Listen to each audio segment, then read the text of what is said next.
Recognizes Mr. Moskowitz from Florida.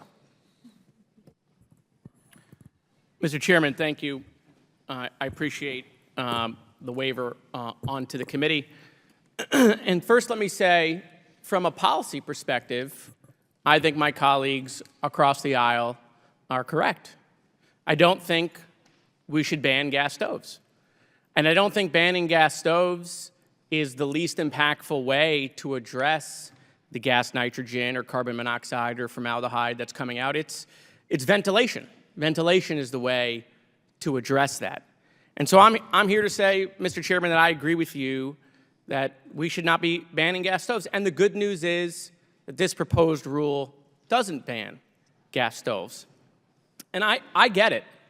I get that every morning, you know, as you're getting your coffee, you know, and it's warm and you're in the kitchen and you stare into the knobs of your beautiful stainless steel beauty. I got it. I get the bravado. We can pry your gas stove from your cold, dead hands, or give me my gas stove, or give me death.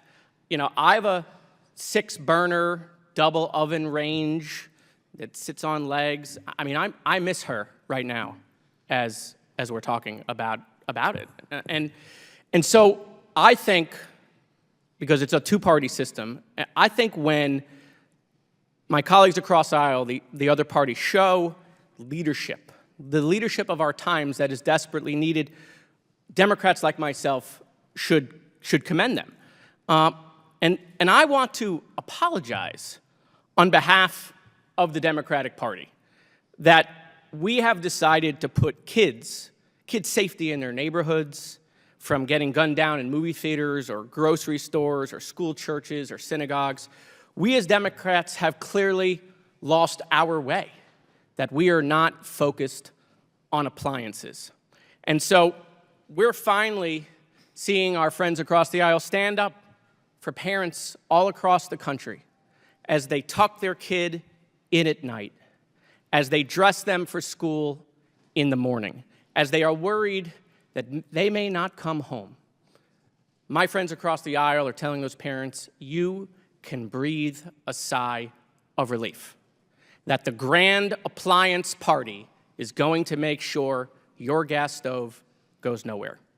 You might own a small business, and you are worried about how you're going to pay your employees if we default.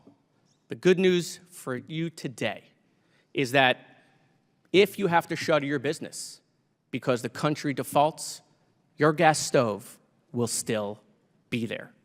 And so, you know, I look forward to the legislation of our time, the Appliance Bill of Rights that might come in front of this committee, and joining in this fight together as we show Americans that Congress can still do big things, that we have not lost our way, and that when the American people need leadership from their elected leaders, we are going to deliver for them and their gas stoves. Mr. Chairman, thank you. I yield back.